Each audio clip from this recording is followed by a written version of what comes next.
If you're ready to explore the Hebrew roots of your Christian faith, then grab your Bible and let's get started. Shalom and welcome back to Tuesday night Torah Studies. I'm telling you, I have been like really narrowing down the time. Time is just moving so fast to me. I didn't realize that it was this close for me to come live. But I'm here and I'm thankful for you allow me to be in front of you today. Now, we are at the tip of the iceberg of completing the book of Genesis, the wonderful first book of Moses, Genesis. You know, Moses written this book and it sets us up, presents itself to learn more about the Father in the beginning. He who declared the end at the beginning. If you remember the first episode, we did not only examine Genesis, but we had to map out all the cross references scriptures that are woven in about the beginning. So we didn't just use Genesis. Oh my goodness, we went through the prophets' books. The Bible is a giant puzzle. We also had to discuss some of the teachings that are not found in the Bible, just so people can have answers to questions that man may have.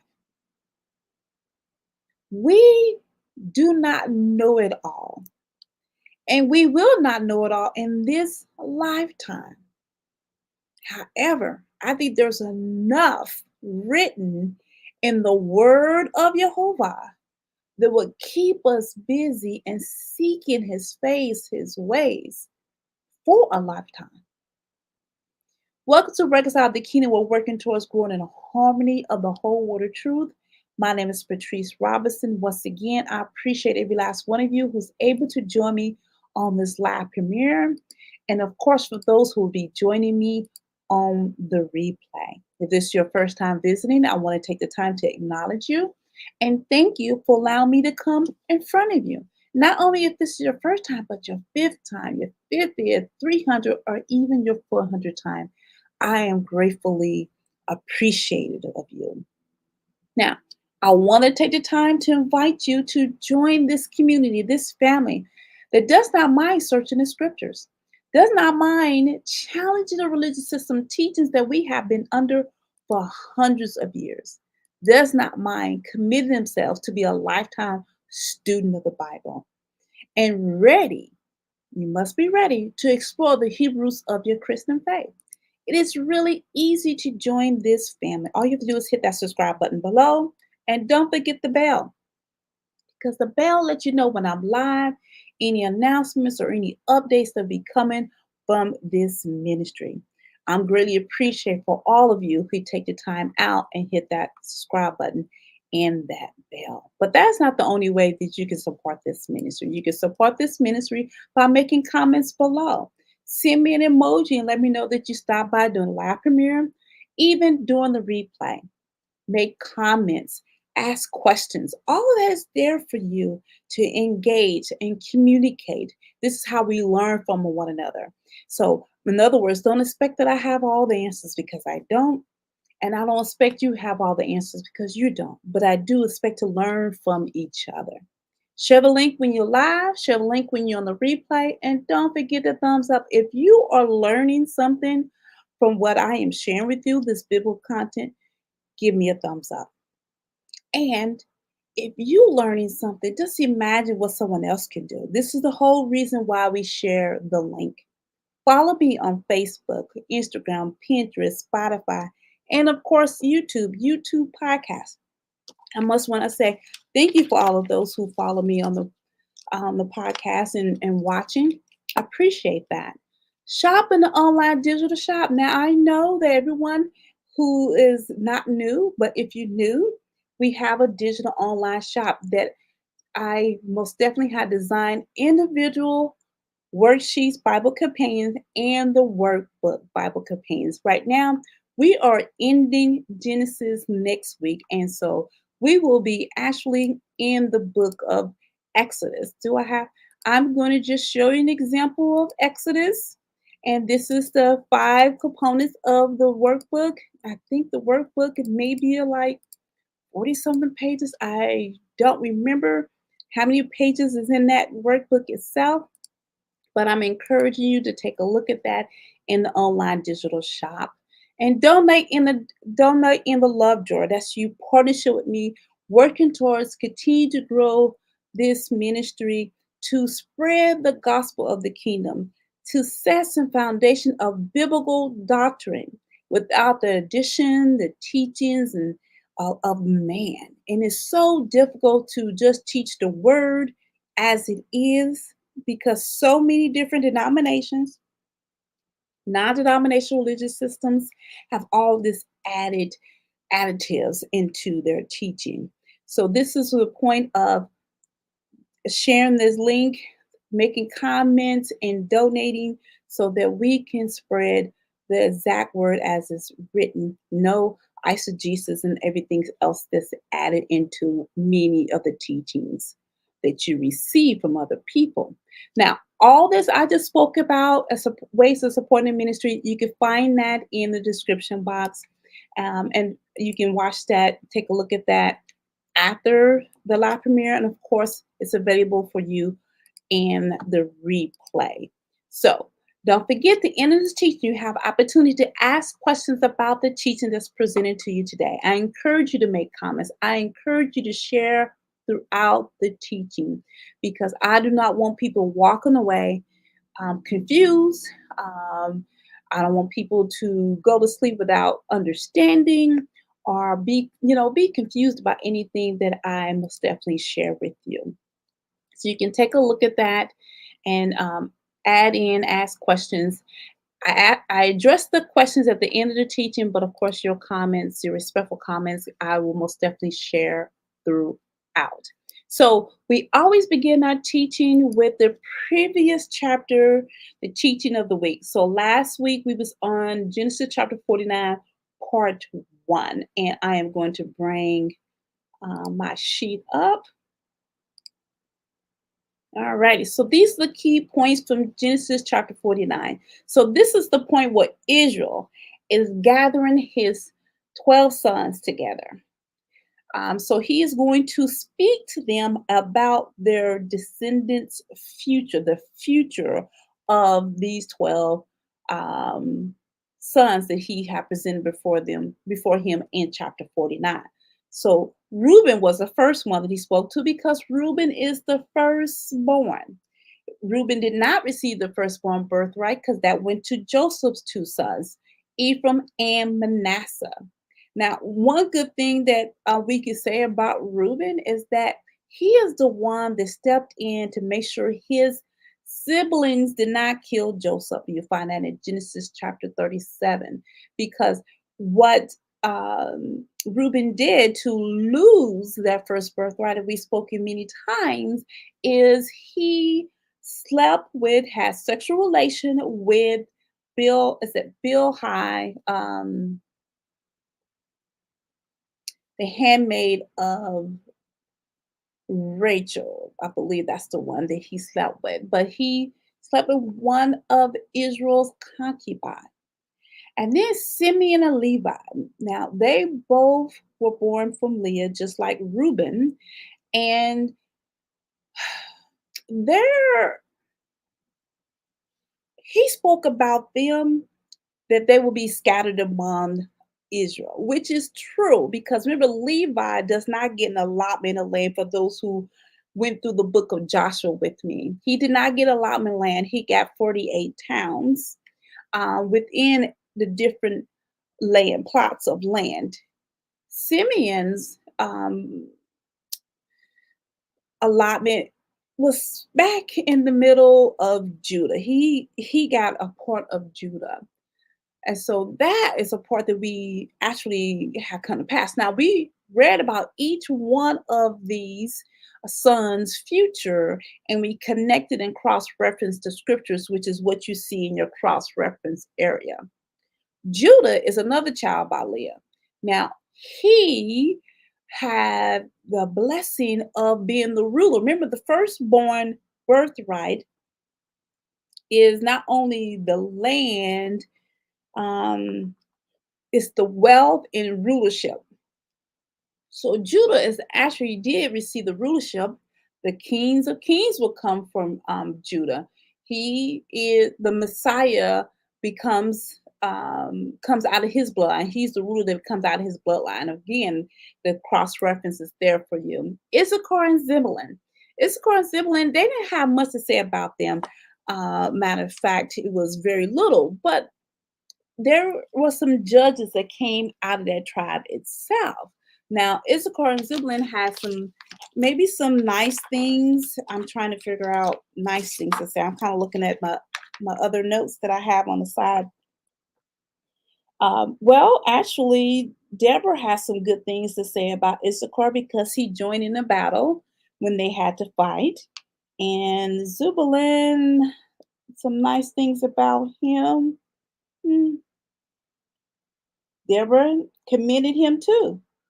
So there's some nice things. I know it doesn't seem like Israel said too many nice things about his sons. Dan, who is by Bilhah, which is Rachel's handmaid, is a tribe that is famous. The famous judge Samson came from. So he is very well known, Samson Delilah. And we find out, we studied Samson in the book of Judges.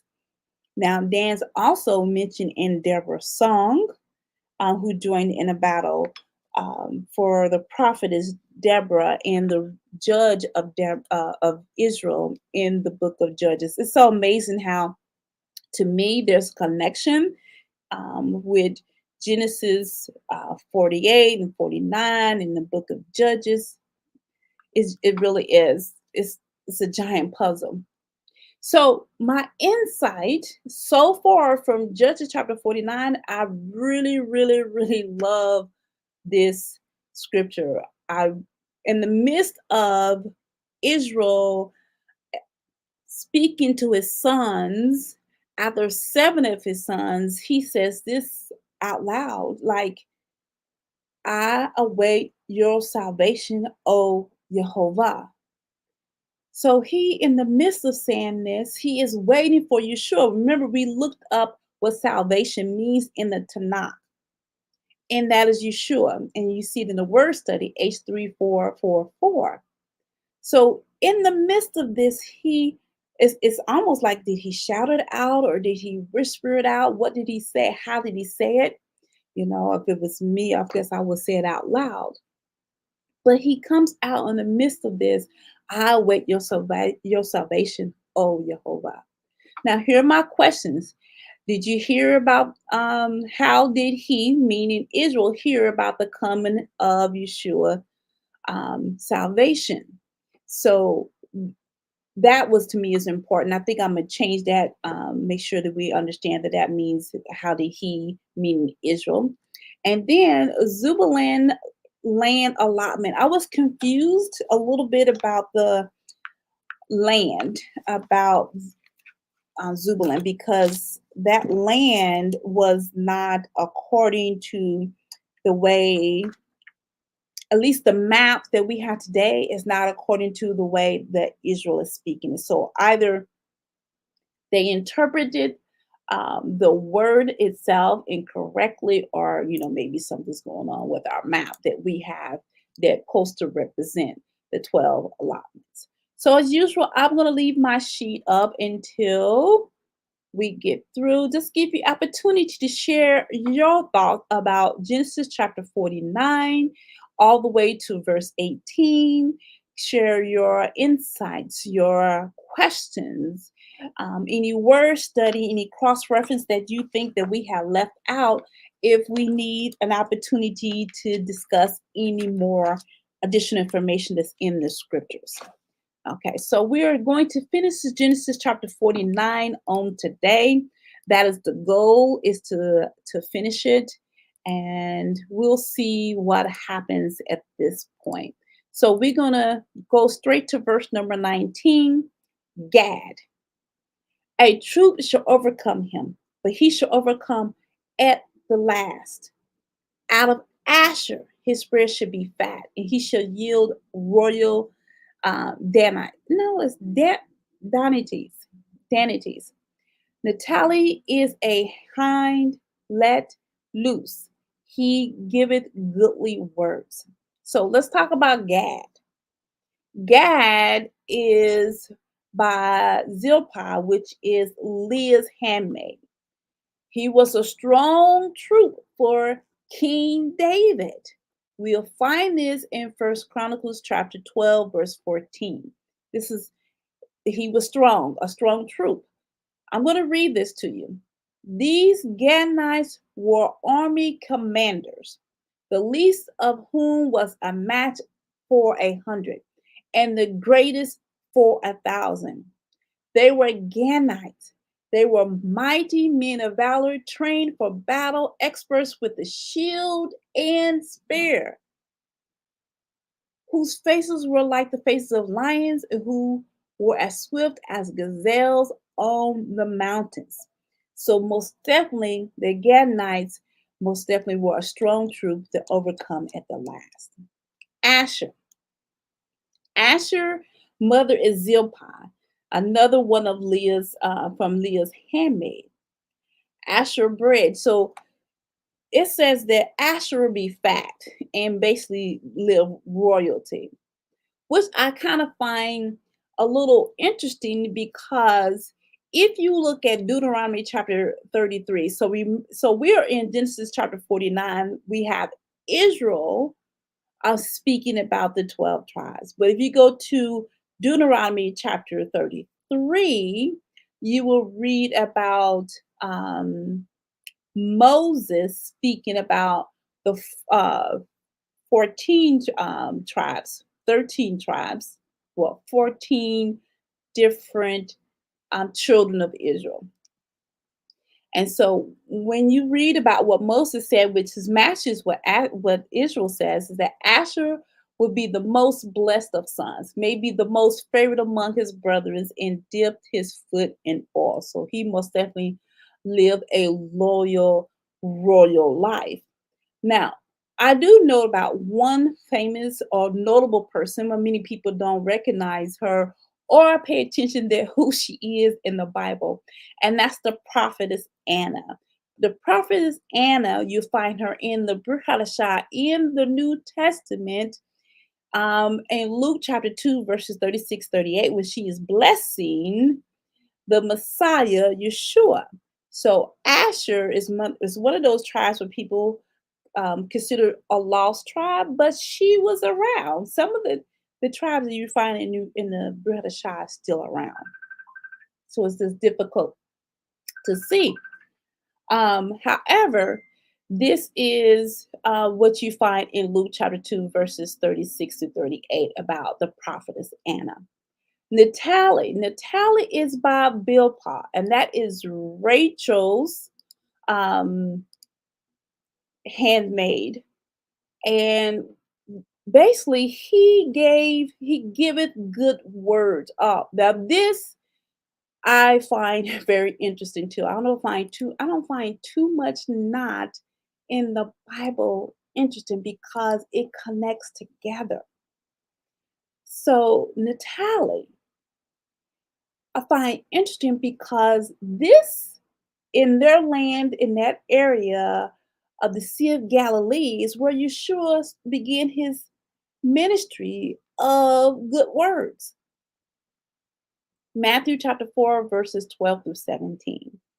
And when Yeshua heard that John had been in prison, he withdrew to Galilee, leaving Nazareth. He went and lived in Capernaum, which is by the sea in the region of Zebulun and Naphtali, to fulfill what is spoken through the prophet Isaiah. Isaiah chapter 9, verses 1 through 2. Always made the connection because it said it, you have to find it. Verse 15 of Matthew chapter 4. The land of Zebulun, the land of Naphtali, the way of the sea beyond the Jordan, Galilee of the Gentiles. The people living in darkness have seen a great light, And those living in the land of shadow of death, a light has dawned. From that time on, Yeshua began to preach, repent, for the kingdom of heaven is near. So, do we see how the word itself makes connections, how the Bible is woven together in a giant puzzle? We have to be able to see this as we continue with our studies. So, we are now in 49, chapter 49, verse 22. Joseph is a fruitful bough, even a fruitful bough by a well, whose branches run over the wall. The anchors have sorely grieved him and shot at him and hated him. Now, verse 33 most definitely can go, 23 can go along with his brothers who were grieved, that grieved him and shot him and hated him. His brothers disliked him so much that they were willing to kill him. It took Reuben to stand up in Genesis chapter 37 to defend his brother Joseph so they would not kill him. And that's when Judah came up with this idea to sell his brother to the Ishmaelites and the Midianites. I believe both those tribes was coming in through that time. Verse 24. But his bow abode in strength, and the arms of the hands were made strong by the hands of the mighty Elohim of Israel. From this is the shepherd, the stone of Israel. Even by Elohim of thy father, who shall help thee, and by the Almighty, who shall bless thee with blessings of heaven above, blessings of the deep that lieth under, blessings of the breast and of the womb. This is important. The blessings of thy father have prevailed among the blessings of my progenitors to the utmost bond of everlasting hills.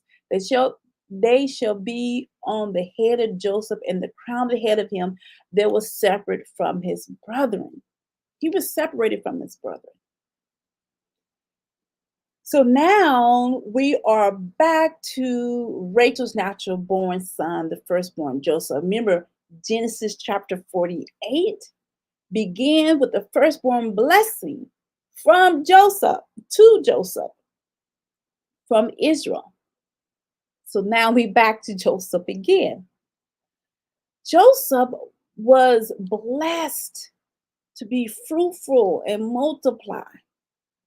So Numbers 1:33, 35. Remember, that is the blessing of the firstborn right. The firstborn birthright is to be fruitful and multiply. So he had Ephraim and Manasseh. If you go to Numbers chapter 1, 33 to 35, Ephraim numbered 40,500. Manasseh, we're talking about the names of the counting of children 20 years and older. Manasseh was 32,200 registered. That's a huge number of the tribes. And of course, Joshua chapter 17 through 18, Joshua said the house of Joseph. Remember, we spoke, you will see the house of Joseph, house of Israel, all of that, house of Ephraim, and that is Ephraim and Manasseh. So the house of Joseph, Ephraim and Manasseh, you have many people in great strength. You should not have just one allotment, because the hill of the country be yours as well.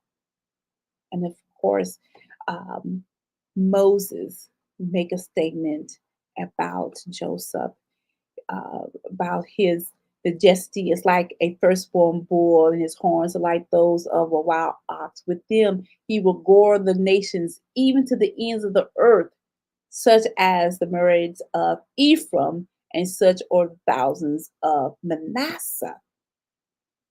So my goodness, the children, remember, the blessing for Ephraim is that he will be a multitude of nations. So that was the blessing for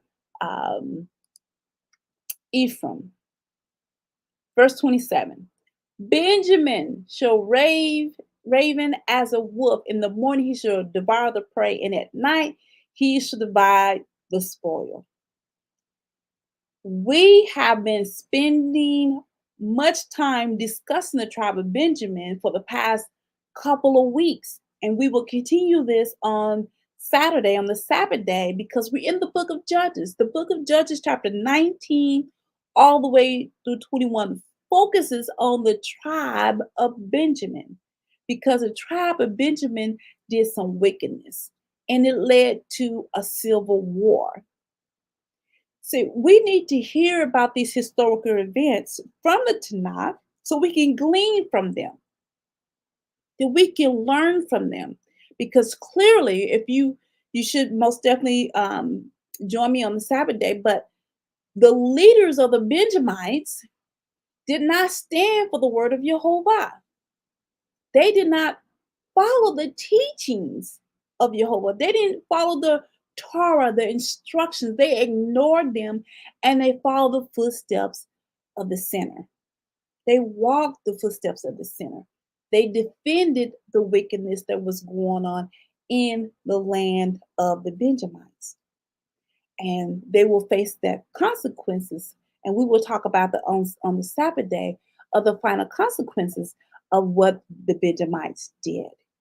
Now, we do know some famous, notable people that come to mind when it comes to the Benjamites, the tribe of Benjamin. King Saul, the first king of the children of Israel, was a Benjamite. We have Esther. Esther is her Persian name. Remember, her Hebrew name you will find in the Bible is Hadassah. And many people just focus on Esther, but her name is Hadassah. Hadassah and Mordecai are some of the notable people that we read about in the tribe of Benjamin. Of course, Paul in the Brit Hadashah in the New Testament, we have Paul, who's from the tribe of Benjamin, who also recognized himself as a Jew because he was a religious leader. He was a Pharisee. So when we get to the New Testament, I will help you if you need help understanding the difference between the religious leaders and the people. Verse 28, and these are the 12 tribes of Israel. And this is it that their father spake unto them and blessed them, everyone according to his blessing, and he blessed them. Now, clearly, we read chapter 49, and all of these do not sound like blessings that he's blessing his sons. I guess in a way is blessing, let you know what's going to happen, but truly some of this is not a blessing. And he charged them and said to them, I am to gather unto my people. Bury me with my fathers in the cave that's in the field of Ephron the Hittite. Remember, Abraham brought it. In the cave that is in the field of Machpelah, which is before Mamre, in the land of Canaan, which Abraham brought in the field of Ephron the Hittite for possession of a burial place. Remember, the Hittites is from the tribe, is from Ham, the son of Noah, just like the Egyptians are from Ham, the son of Noah. Verse 31, there they buried Abraham and Sarah his wife, and they buried Isaac and Rebekah his wife, and there I buried Leah. The purchase of the field and the cave that is given therein was from the children of Heth, once again, Ham's bloodline. And when Jacob had made the end of his commanding his sons, he gathered up his feet in the bed and yielded up the ghost and was gathered together unto his people. That was a mouthful. But we see how he is in 49 with the 12 sons.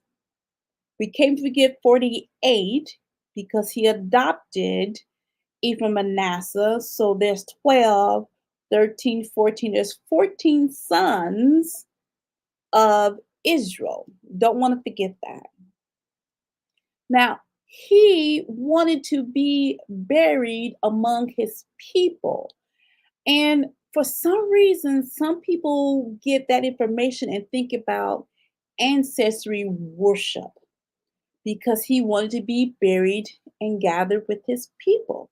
Now, I would have never thought about ancestry worship in that manner. I don't agree that Israel was doing ancestry worship. I believe that he just wanted to be buried among his family. And that, this is the place that his grandfather purchased. This is Abraham purchased this land. He himself was buried in this land. His grandmother Sarah was buried in this land, this cave. His father, his mother, and his wife. He just wanted to be among his family. It's like a plot of land, burial land for the family. And I do know there's people that have that still today. So I don't believe it was about ancestry worship.